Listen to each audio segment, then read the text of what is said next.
they do have this power about them. Dinosaurs have this power.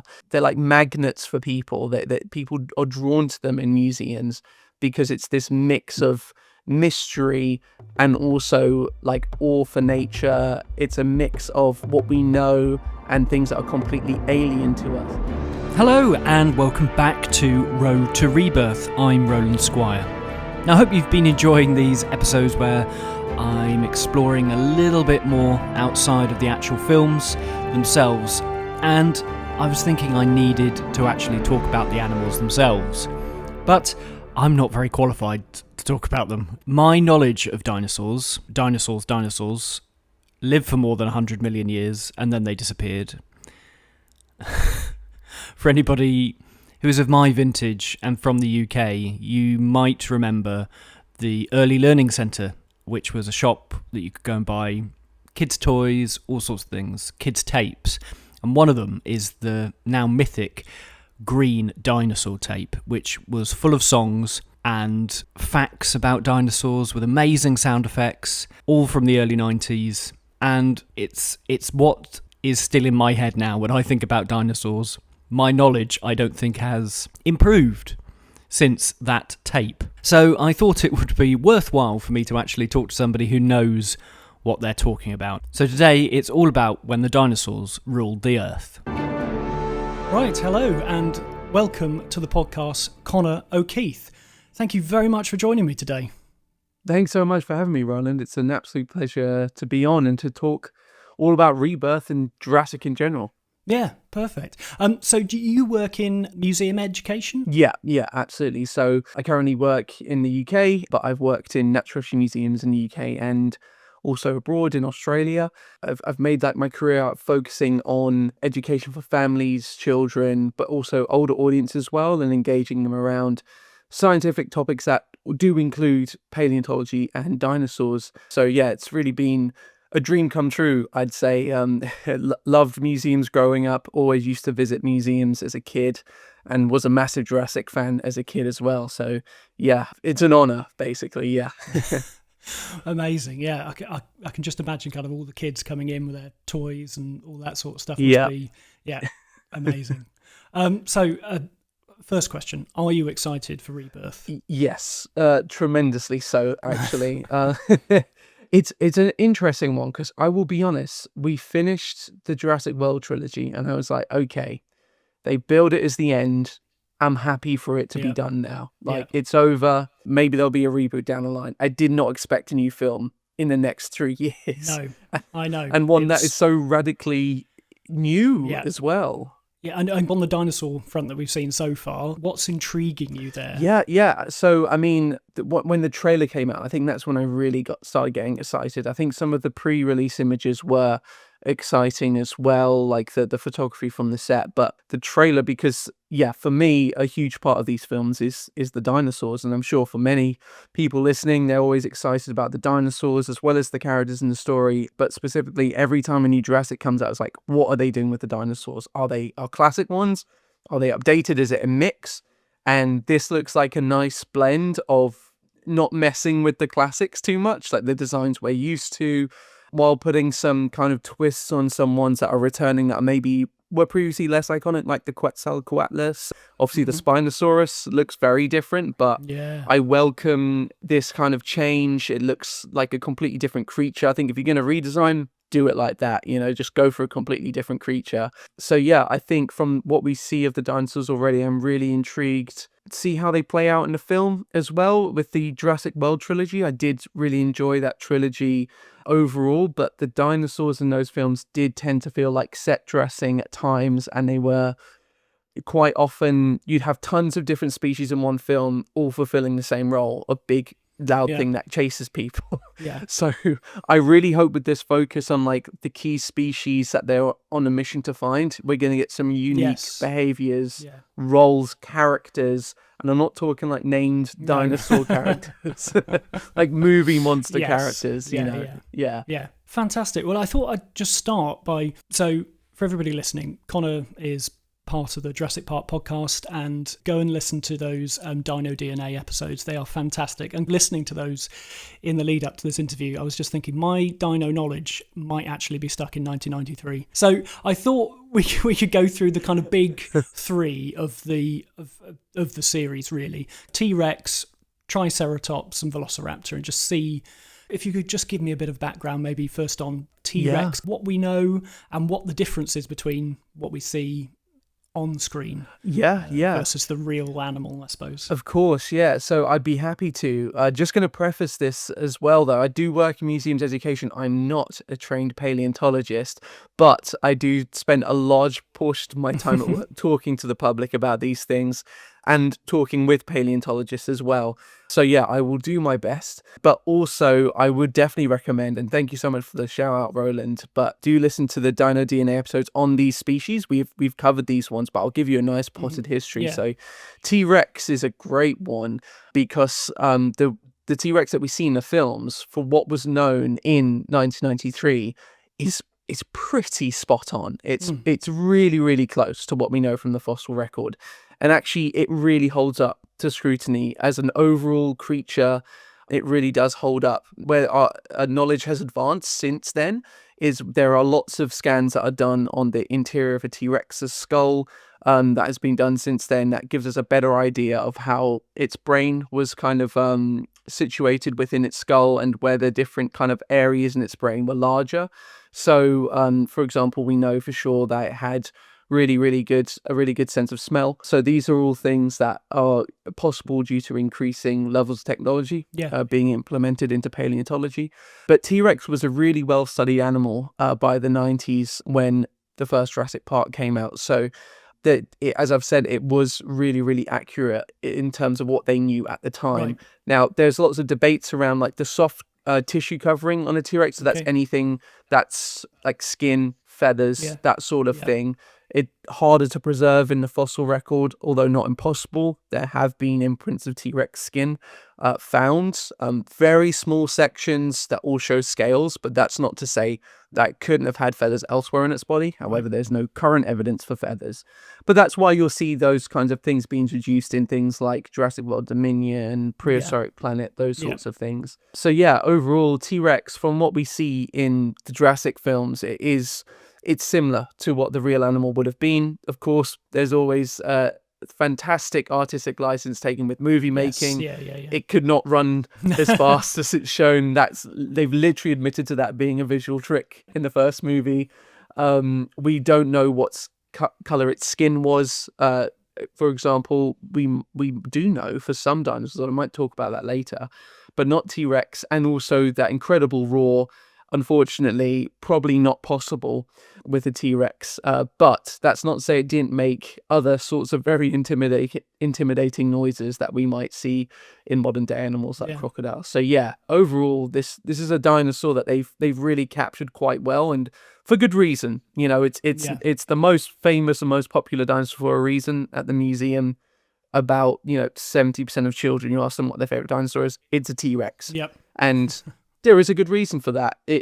Even if it wasn't this face of paleontology, due to the historical fact of it being discovered at this peak of paleontology in the USA in the late 1800s, mid to late 1800s, and it having that kind of iconography status along with that in the American frontier and when it was discovered, it is in itself an incredibly huge and fascinating animal.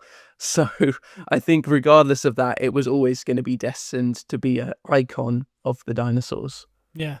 I think also, it's been in King Kong, back. Yes. What's that, 90 years old now. The bit that really scares me about the true life of T-Rex is the fact, reading in the Rise and Fall of Dinosaurs by Steve Bruscharty, and the fact that they were in groups. They moved in like big family groups, and that is an absolutely terrifying idea that these colossal creatures hunted in. It's scary enough for velociraptors, but think of a massive T-Rex, about 20 of those coming out of a forest.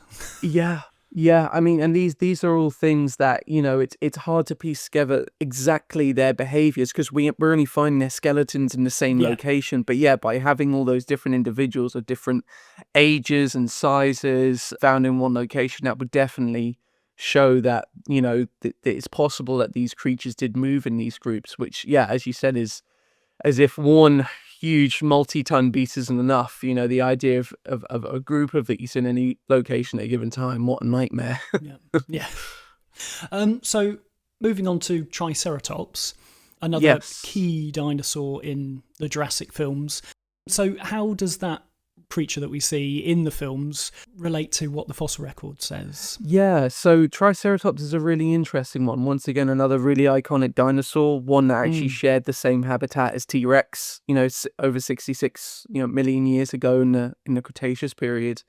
Triceratops in the Jurassic Park films and in a lot of dino media, I think gets almost like done dirty by relation. Like it looks Right. like the prehistoric rhinoceros, and so the assumption is it is a prehistoric Right. rhinoceros. Yeah.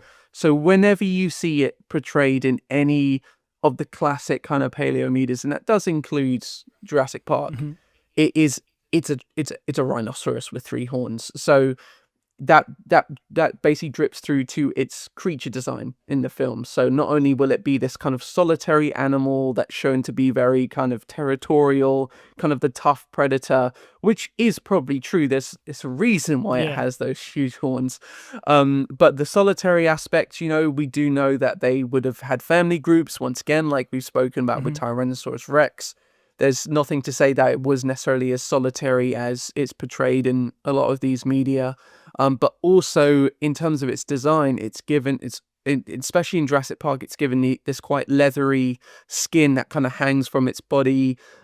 Its feet are completely mammalian in Jurassic Park and in other kind of reconstructions from this kind of period, where they're kind of like these. It's almost like these huge pads, essentially. And Triceratops and large dinosaurs would have had these shock-absorbing pads on their feet, but a Triceratops foot in real life was actually really splayed out, a lot more like you'd see on a lizard, but with rounded claws.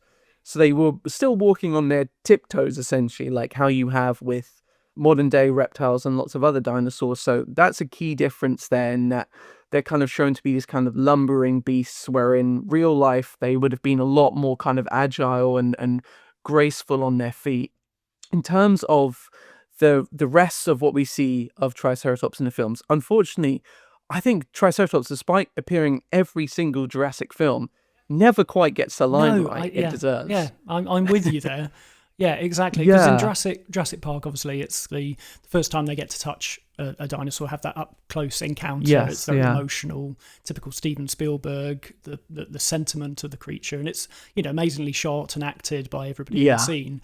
And then within Lost World, you get it breaking out and going through all of the hunters' lodge, essentially, where they've got all the tents and everything, and that was meant to be its key moment, but it's still on screen for about 20 seconds. Also, they used the CGI model of the Stegosaurus with a Triceratops head pasted onto it in that scene. I didn't know that. I mean, wow. The thing is like, I'm all for those kinds of elements of like movie magic. Most people are not going to notice that. I'm all for the kind of, we're making a movie, right? We got to make things work. Are people going to notice this? It's at nighttime. No, but it does speak to the overall kind of sideline of Triceratops that didn't even get its own CGI model until Jurassic World came out. Right. Wow. And then, I suppose, in later films it got kind of usurped by Nasutoceratops, like in Battle at Big Rock and in Dominion. But it was an incredibly iconic dinosaur in our, kind of modern understanding and like culture around paleontology, but also, of its time. This was a really, really commonplace dinosaur in that late Cretaceous North America kind of ecosystem. And a lot of more recent research has shown it to be a really dynamic animal that would have had quite complex kind of social and family kind of structures. And then also there's been a lot of kind of hypotheses put forward to the fact that potentially that hard beak that it has is not just for eating plant matter, but potentially could indicate that it's somewhat omnivorous as well in its diet, as like a kind of last resort for finding kind of the nutrients it needs in its habitat. So a really interesting creature. It's there's been lots of studies done on like shock absorption on its skull, imagining how it kind of rams with those horns in its frill. The frill would have mainly been for presentation to other individuals of its species, for like mating and like dominance displays and such, but also was a really great shield against its neck against dinosaurs like Tyrannosaurus Rex, which we know for sure attacked and fought with Triceratops, because we have found Triceratops fossils with T-Rex bite marks in them, which have since healed over, which means that the Triceratops survives the attack so much that it started healing again, which is an incredible piece of evidence for finding these interspecies relationships, which is so rare in the fossil record. So yeah, really, really cool herbivore, which we need more. That's the scene we yes. need. We can't. A T-Rex versus a Triceratops. It's there, and it's just maybe we'll get it in the future. Yeah, I think they've done it in a few of the expanded medias, but never in the films. So yeah, still holding out hope for that one. Great. So now moving on to another iconic dinosaur, which is the Velociraptor. Yes, and I'm sure everybody will be aware that it is very different, probably, to the Velociraptor of the fossil record. Absolutely. This is a tricky one with knowing where to begin, actually, because there's so many levels to what happened in the filmmaking process that led to what we had in the movie, basically. So it kind of goes back to Michael Crichton's original novel, and he was using a lot of the work by a very prominent paleontologist, especially in the 90s. He's done so much for paleontology. His name is Gregory S. Paul, and he did quite a few kind of seminal kind of papers and a huge book as well, which was Predatory Dinosaurs of North America. And in this book, he posited that Deinonychus, which was found in the 1960s in the USA, which is now known to be like sort of cousin species of Velociraptor, another dromaeosaur, he posited that it was actually a species of Velociraptor itself. So Velociraptor was found in the 1920s in Mongolia, and is a very small animal, still would have been very deadly, but very small, about the size of a fox. And essentially what Gregory Paul had done is he looked at the skeleton of Velociraptor and Deinonychus and decided that these were probably different subspecies, but of the same kind of species. So he dubbed Deinonychus Velociraptor anthropus, which is Deinonychus' species name, Deinonychus anthropus, in that book.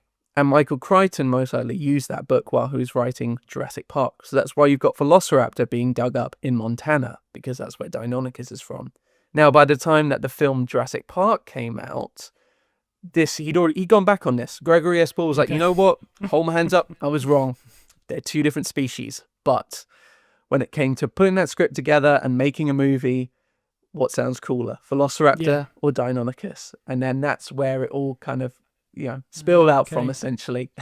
Right, okay. So the dinosaurs that we see that are Velociraptor in the films, they're Deinonychus. Even then, they're still oversized. Not by much, but by a bit. Closer in size to Utahraptor, which was actually discovered while they were making Jurassic Park and published in 1994. So that one was kind of dubbed, I think it was Stan Winston that kind of said, oh, we made the movie, then they found the dinosaur, which is really funny. But yeah, Velociraptor and Deinonychus, so two different species, but both would have been absolutely covered in feathers. We know this for sure. We have found holes in their bones on their arms where quill knobs would have gone in. This is where large flight feathers would have attached to the animal's skeleton. That's not to say these animals could fly, but they had already evolved the feathers that would, in one lineage of the dinosaurs, evolve into flight feathers. So you would have used these wings essentially on their arms to steady themselves while pouncing and jumping around on their prey. They definitely had those long killer claws, their iconic killer claws.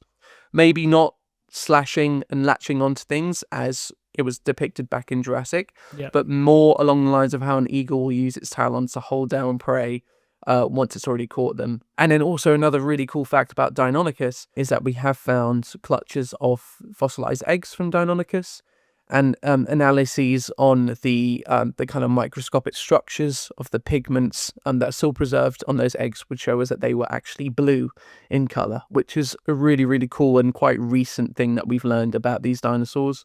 So that could serve all sorts of purposes. Current day birds, there's lots of different ones that have different color eggs. It could be to do with them being able to spot their eggs amongst clutches of other individuals. So Deinonychus may have nested in groups, but also to keep their eggs cool as well in the sun. It could be due to like the way that they see the world. They might register colors in a different way from us, probably did. Lots of different reasons, but that's a really cool recent find for those Deinonychus. And Velociraptor, I mean, this thing might have been small, but it was vicious. I'm sure there's some listeners that know of the famous fighting dinosaurs fossil that was found of a Velociraptor locked in mortal combat with a Protoceratops, which is just awesome. That might be the best fossil ever found. Yeah, I think it is. Yeah, whoever dug that up must have just thought, "Oh, this is amazing." Yeah, yeah. I think it was referenced on the most recent season of Chaos Theory, the DreamWorks animation. One of the characters mentions it as like, "Oh, my mother discovered this" or something. So I thought that was a cool little nod in the franchise. Yes. Yeah. Oh, incredible. Yeah. So and watching all the films, they do subtly change the dinosaurs as the films go on. We get the quills for the Velociraptors. Is a kind of like throwing the bone to the paleontologists for Jurassic Park 3. What I think most spectacularly is the bit in Dominion that was unfortunately cut, which is the prologue, of course, which takes us back to Cretaceous. Even though I don't think the Giganotosaurus and T-Rex would have fought. Is this true? Absolutely not. There's a lot, I think, in that scene. They kind of just wedged most of the species they were going to use later on. Only very few of those species would have been able to coexist in real life. But yeah, that's a tricky one. That with most of the things in Jurassic, you can chalk it up to they're genetic clones. They're not the real animals. But then when you have a scene set in the past, it's hard to say that. I would still say it's a film. We don't. There are all sorts of choices made for artistic vision, but it made for a good scene. Yeah, I suppose one of those choices, like an artistic choice made in the Jurassic series, is Dilophosaurus. Yes, absolutely. Which is very different to what it was actually like. Yeah. So what's the background between like what we see of Dilophosaurus and what actually the animal was like? Yeah. So I mean, this is a really interesting point here because I mean, when we're talking about the way dinosaurs are depicted in Jurassic, they have always changed. And sometimes, there can be lots of kind of online debate around this. And on DinoDNA, we kind of take the approach of let's learn about the real world animals and see how those could have informed the design choices we see in the film, rather than being like, this is wrong, this is wrong, this is wrong. Yeah. And sometimes the original Jurassic Park, they did a lot of effort to bring those dinosaurs to life using the latest in research. But then you've got things like the Dilophosaurus, which is a 100% movie monster. It's an amazing creature design. Everyone recognizes it. Everyone knows it. It's like Gremlins. It's got that kind of crunchy. Yes. Yeah. Yeah. It's a very good analogy. It's like actually, that 80s, 90s kind of almost like stop motion-y kind of horror, which is great. And it never existed like that. The Dilophosaurus that we know from the fossil record was about 3 times larger. We have no evidence that it could have spat venom at its prey or had an extending frill like a frill-necked lizard. However, that doesn't make the Dilophosaurus in the film any less cool. But yeah, that's what we kind of know of the real-life Dilophosaurus. And what's interesting about what they did with that in the film was that in the original Crichton novel, the Dilophosaurus was the accurate size. And when it came down to making these models for the films, it was maybe Stan Winston, it might have been Spielberg, looked at the Dilophosaurus size next to the Velociraptor and was like, one of them has to change size because people are going to think one is the other. And so they shrunk the Dilophosaurus. And a part of it, I'm sure, was due to the fact that having it be a small, unassuming kind of silhouette, only to be the most horrific thing in the whole film, was just too tantalizing, a narrative choice not to take up. Yeah. And I 100% back it. Yeah, me too. And I suppose that going back to what you said at the start about the past, Jurassic World films, the animals swapping in and out, and they could have been any.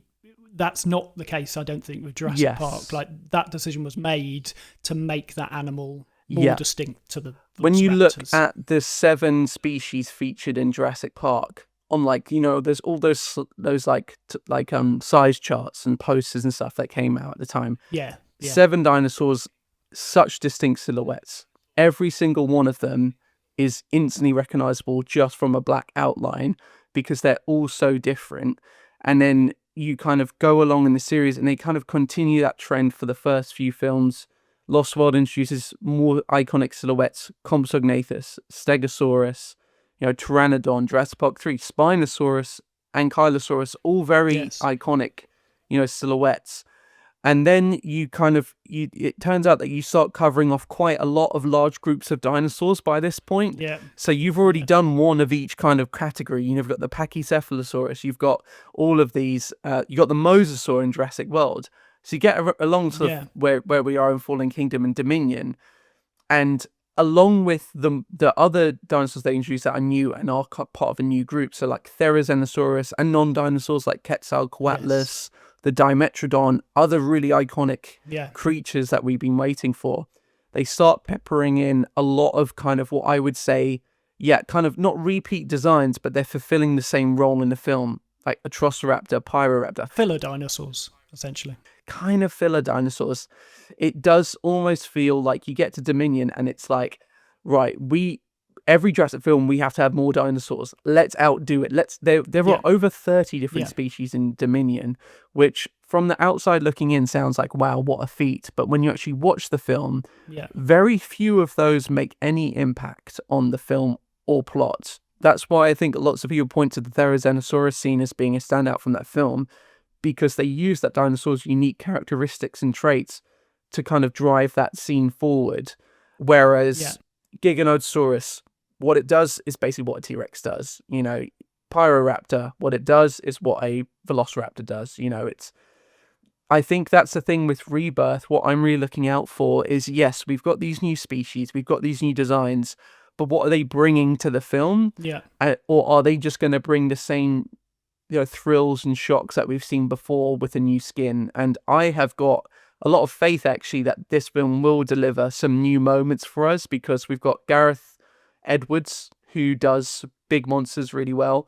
And we've got a plot that is it's almost like a video game plot, but from what we know of it, it's centered around the animals, which makes me think they got to do something to make each of these encounters feel very unique, which gives me a lot of hope that we're going to get those moments. Yeah, I think it does look quite...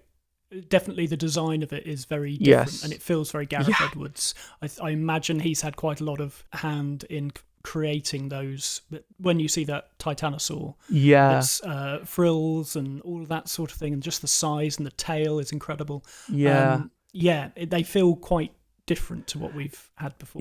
On that Titanosaur, actually, I've seen people point this out. This wasn't my discovery, but I've seen people point out that one of the old Godzilla monsters that was actually called Titanosaur had big orange fins on it. And we know Gareth is a big Godzilla fan, and I wouldn't be surprised if that was part of his input, which is great. I love that. Bit of speculative paleontology. We don't know for sure an animal that size would have those features, but it's not out of the question, and it adds a nice characteristic to what otherwise would be like the Dreadnoughtus from Dominion, another huge sauropod. And actually, just on that note, in your episode where you did the trailer reaction and you pointed out that we've got the scene where the tail is almost like a tentacle behind the characters, that is so Gareth, isn't it? Like, he does that with the Godzilla's tail in 2014, does that in Monsters, and yet you can really see his vision coming through. He's always got to, even in the Star Wars films, they had to have some kind of slippery monster. Ball gullet. He can't resist it. So, I wonder how tentacly and monstrous the mutant will be as well in that kind of way. I think that's where he can really have his fun, because I suppose that's the same with everybody that's come to this, with the Yep. Dominus, the Indoraptor. They've all recently, and the Dilophosaur, and Spielberg had the chance to actually make the first, I suppose, scientifically accurate depiction of dinosaurs on screen. I think that's probably what they were trying to go for. So they've all had their fun with like creating these monsters, and it'd be exciting to see what Gareth Edwards can bring to the party. So when you're in museums, what's the main question that people come to you and ask you about dinosaurs? Oh, well, I mean, there's it depends on who's coming and asking the question, because you got the really little kids, and they just want to know which one could beat another one in a fight. Right, yeah. Which is, I think, as much as those big loud scenes in some of the more recent Jurassic films of dinosaurs just smashing into each other can seem a little bit, all right, but when's the plot coming back? Yeah. For those kids, this is a dream come true. Yes, yeah. They want to know who can beat who in a fight. Yeah. So that's a big one. But then when we're talking about like parents, but also we get lots of other visitors, coming in to the museum, other adults and such, there are a lot of questions around, could Jurassic Park happen? Could you bring these dinosaurs back? Is that a thing? People want to know kind of what that would entail, like how you could go about doing that, what implications it could have. These are questions that, due to this franchise, are, it has made dinosaurs feel, like a possibility or something relevant to lots of people that otherwise probably wouldn't look at them again after they turn the age of 13 or something. Yeah. Which is really, really cool. Not to say there's plenty of dinosaur fans who are adults, as I'm sure we all know. But when we're talking about like the general public at the museum, those are the questions that come up a lot. But also, honestly, being in that museum environment and being surrounded by like the giant skeletons and displays and all of that stuff, it does bring out that kind of sense of like childish awe and wonder in adults too. Yeah. They'll be gazing up at a fossil, and like I've worked on the museum galleries a lot, just kind of with fossils, talking to the general public, doing tours. They'll just ask you the most random questions because they're genuinely interested. Right, yeah. Like, oh, what did this one eat? That sort of thing. Like, oh, what was like its habitat when it lived? Like all of these kind of like quite detailed questions from people that are just, out for having a nice day, but the dinosaurs have really sucked them in because they do have this power about them. Dinosaurs have this power. This like, they're like magnets for people, that people are drawn to them in museums because it's this mix of mystery and also like awe for nature. It's a mix of what we know and things that are completely alien to us. Like we can look at them and go, oh, that's kind of like a big lizard. That one's a little bit like a bird, but it's like 50 times bigger and it's got huge teeth. That's terrifying, but also wonderful. They're like these amazing kind of like mysteries, I think, just capture a lot of people's imaginations. Yeah, it's amazing actually just being able to talk to the general public about science and dinosaurs, because once I think another question that comes out a lot is how come you put feathers on this one, something like that. Why is this one not scaly anymore? And that's a lovely question to answer because it speaks to the whole process of science. Science isn't this immovable truth, this fact of the world. It's a process of constantly finding new evidence, of challenging what we know and advancing knowledge. And dinosaurs are a perfect way of explaining that to people. And that's really, really important in the world we live in, that people understand how science works and that it is a changing process that is done by people that study things for, decades at a time sometimes, and they make those informed decisions and debates with other scientists to advance what we know about the world around us. And it's really great that dinosaurs act as that sort of like that doorway into science. I was trying to think of because I was 6 when Jurassic Park came out, and I'm trying to think, I must have gone to the Natural History Museum before, and where those Deinonychus were there, and now they have feathers, and they didn't have feathers when I first went. Yeah, so those Deinonychus that now have feathers in the Natural History Museum, they used to be located where the T-Rex was, and there was a set of 3 that was surrounding a carcass of a Tyrannosaurus. Yeah, and I remember going to see the first when the T-Rex was put there, and I was with my cousin, and she didn't come in because as you got closer, you could hear the It's rules. terrifying. So that was too much for her. So she had to wait. She had to wait Even now, outside. that T-Rex is going to be over 20 years old now, but like your kids will refuse to go in. They'll be crying. They'll be screaming. They don't want to go in. The monster's in there. It's incredible. It is an older animatronic, but it still has that power because it's T-Rex. Yeah. And is that what's that, 3/4 size? Is that? Or? Yeah, so that T-Rex is smaller than a fully grown adult. Yeah, it's about 3/4 size. So I think that decision was made to literally fit it in the space that was in there. Yeah. But we kind of refer it to as like almost like a juvenile kind of size in there. Fun little Easter egg. There were 3 Deinonychus. Only 2 are in the dinosaur gallery. The third one is now located in the restaurant. As you walk into the restaurant, it will greet you in there. Yeah, it's like seeing old friends when I across the table. Yes.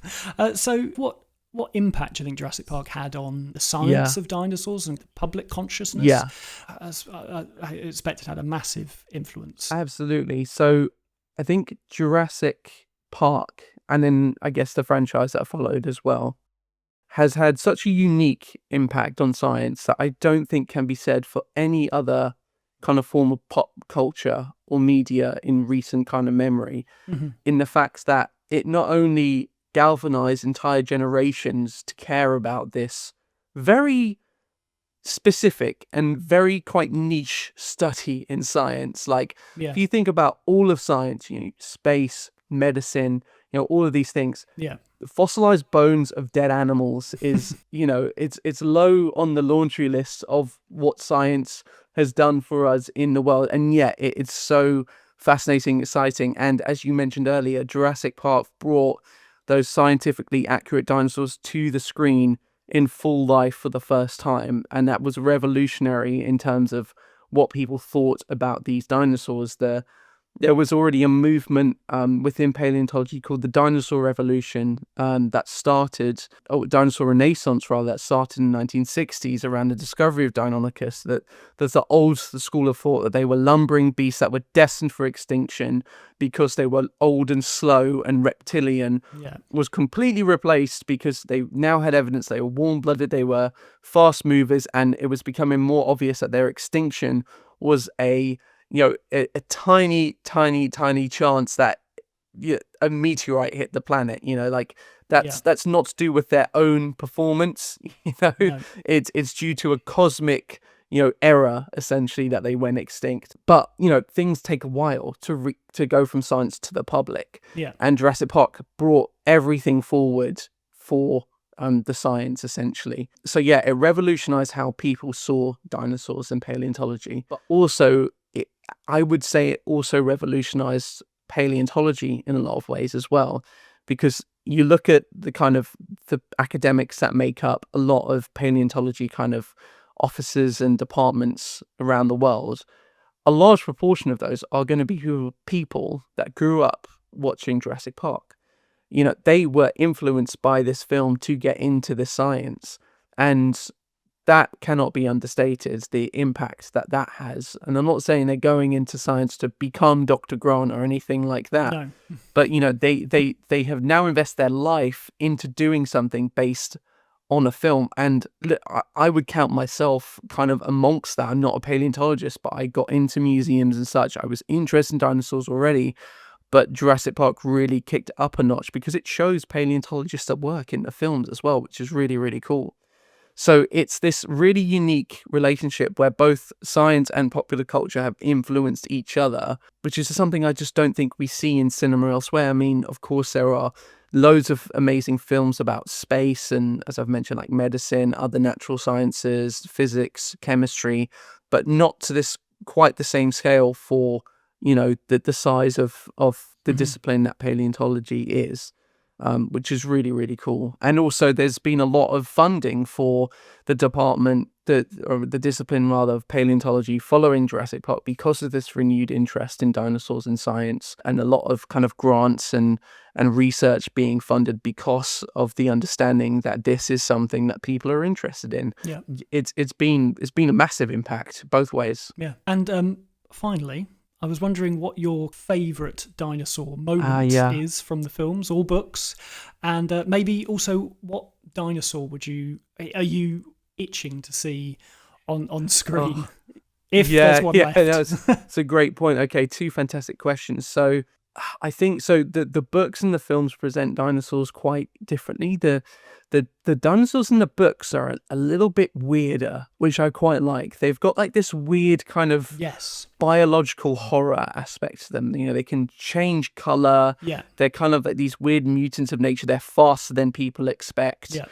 They have these animal-like traits, but they're kind of alien as well. So I do love a lot of the scenes from the books that I love to see translated in the films. I love the scene in the first book where the Dilophosaurs are having they're doing like a mating dance across the river. Fantastic bit of like, oh, we're seeing another behavior here and we're interrupting it. This is kind of scary. That was great. Also, the color changing Carnotaurus in the Lost World novel. Yeah. All time, one of the best kind of suspense scenes in the novels. Of course, we got one scene of the Indominus doing that in Jurassic World. Not enough, in my opinion. I want more of that kind of thing. Yeah. Would love to see that come over into the films. But then for the films, I really like those moments like we see the buck T-Rex in the Lost World kind of nudging the baby on to take down Ludlow and stuff. Like these kinds of like moments that give the dinosaurs a little bit more character and agency outside of just chasing and eating people. Although I do love watching that. And the same goes with the raptors in Jurassic Park 3 you mentioned earlier. Not only are they more bird-like, but they are dedicated to getting the eggs back. They set those traps. They follow the cart across the island. That is their mission. They have a mission. They have an actual storyline and agency in the film. And one could even say a conclusion when they kind of, they threaten the humans. Then they use the resonating chamber. The humans give them the eggs, and they're kind of like, right, we'll leave you alone now. We're going to head back off into the jungle. I love that. You're a bit weird doing that weird noise at us. What do you want us to... You're almost like a cat. When you do that, you do something weird in front of a cat. You're like, all right, whatever. Just give us the food and we'll go. So, I mean, those would be my favourite moments. But in terms of a dinosaur I'd like to see added to the franchise, the thing is, as I mentioned with Dominion earlier, they just kind of threw a whole bunch of dinosaurs at the screen. In doing that, a lot of the ones they threw at the screen were ones I was waiting for a long time and just didn't get the screen time. Quetzalcoatlus that's been one I've wanted for ages. It had one scene. I'm so happy it's got a starring role in Rebirth. That in a like an Aztec, like Mayan style temple as well. Yes. Amazing. That's a fantastic set for that, given its namesake. It's an amazing kind of set piece, I hope. Therizinosaurus was waiting for that for a while. So the thing is, there's as I've kind of mentioned, we've had all the different archetypes on screen already. There's very few archetypes left. So if there was going to be a new dinosaur species added, I would want something that once again fills different archetypes. So probably something like a Plesiosaurus, another marine reptile, but that has a different function than the mosasaur. The mosasaur, it's huge. It's the behemoth. It's the T-Rex of the ocean. I want something that could kind of perform basically the Velociraptor-like role of the ocean. Something smaller, more nimble, with that long neck. Can imagine that snaking around in a boat, or in a sunken facility and coming after the cast. Can come out of the water like the classic 90s film Anaconda, something like that. I think that well, and it's like the plesiosaur and like ichthyosaur, like they were the original, this is what sparked everybody's imagination with Mary Anning finding them in Lyme Regis. And they were in Journey to the Centre of the Earth. They have a big fight in that book. And so it's, if people in cinema are always going after kind of literary ideas to try and give their films heft and weight, well, there's enough behind the plesiosaur and the ichthyosaur to actually finally see it on the screen. The historic context of that would be fantastic. It's like we finally got Iguanodon once again in Dominion scene for a second, but that's a hugely historically important. One of my favourites. Now, am I right in thinking that dinosaur's changed its name recently?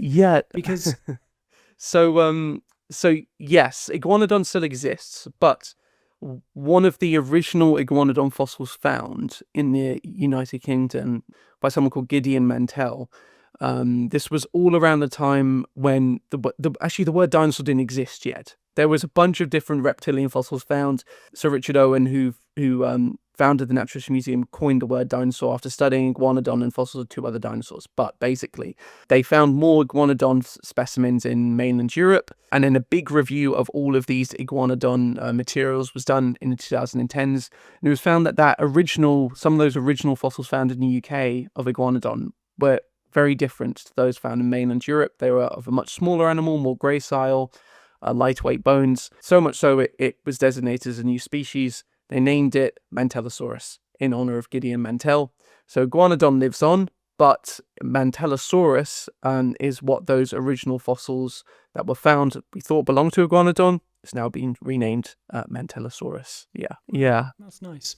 Because I always think anybody listening, please go and read the Impossible Monsters book by Michael Taylor. Yes. Which is just, I love the history of the paleontologists who first discovered those dinosaurs, particularly Gideon Mantell and Richard Owen, who was, a bit of a bastard by all accounts. Yes. Particularly to Gideon Mantell. And yes. it's just a fascinating thing to think that it's, 250 years are we now? Yeah, about less than that, from kind of dinosaurs being given their name and it igniting this big religious warfare in the UK. It's not just the films that we see, of the dinosaurs fighting each other, and that is the end result of all of this like political and religious turmoil that went on for ages. People were thrown in prison because they wrote about dinosaurs. It's the stories of paleontology and early paleontology specifically are incredible. Like there's those ones in the UK like you're talking about. Then there's also the Bone Wars in the USA, where you had rival paleontologists literally blowing up each other's dig sites with dynamite. Like it was the Wild West. It was Dragon Teeth by Michael Crichton is a great kind of fictionalized kind of account of this. I would recommend that book as well for that one. I think they're still trying to unpick the stuff that they were doing to each other. They were both kind of giving names to the same species. Is that correct? Yeah. I mean, so one of the kind of things that happened from that period was because they were in such a race to discover things and one up their opponent, is that there were so many scientific errors made, and they were literally finding parts of the same animals and naming them different things. T-Rex is a fantastic kind of almost a casualty of this era, in which it was found on 3 separate occasions in this period and given 3 different names. And it wasn't until someone looked at all of those and went, actually, these were on one dinosaur. We're going to go with the name Tyrannosaurus Rex because, that relates to some of the earliest finds here. It could have been at one point called Malospongylus gigas. It could have been called Dinosaurus imperator. These are different names that were thrown out. That sounds like a Star Wars. Or Mad character. Max. Yeah. Yes. Yeah. The history of paleontology is fascinating as well. I just also wanted to add, just going back to the earlier discussion, before we wrap up around additions to the franchise, I would, along all those lines of talking about the kind of behaviors and the dinosaurs having a unique kind of agency within the story, I would love to see some behaviors from modern day birds that we see adapted into the dinosaurs. And one of them, which I think could be used for a very, very scary effect, is that crows and other corvids and parrots can mimic noises of other animals and even human speech. Yeah. I would love to see a very creepy moment in which a sort of a little kind of raptor or troodontid type dinosaur, it like mimics, a noise or something and tricks a character. I'm not saying it's going to say a word or anything like that. It's not going to talk to a character, but just having it make like imitate someone's scream in like this horrible kind of croaky alien way for them to turn the corner and see this horrible little animal looking back at them. Oh, it would make for such a good scene. Yeah. Be incredible if it was kind of had attacked somebody and then it was replicating their scream for whoever was to come next. Like in Predator. Yeah, exactly. Yeah. Yeah. I think that would be cool. These new kind of behaviors to give the dinosaurs something more to do in the scene other than roar and chase would be great. Yeah. And we don't go down the 65 million year film route. 65. Yes, it's 65. Yeah, 65. Woo. Blimey. Yeah. That was an interesting Yes. ride. Yes. Well, thank you so much for joining me My today. pleasure. And so, where can people find you? Yeah. My @ on a bunch of social media platforms is Conor Ontology. It's one N in Conor. You find me on Instagram, more so on Blue Sky as well.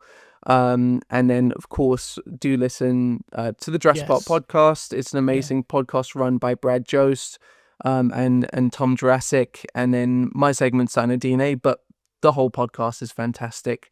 So yeah, make sure you give that an a incredibly positive yes podcast as well. It's everybody's welcome. Yeah, incredible. absolutely. So yeah, thank you very much for joining me today. Thank you so much, Roland. This has been really fun. My huge thanks to Conor.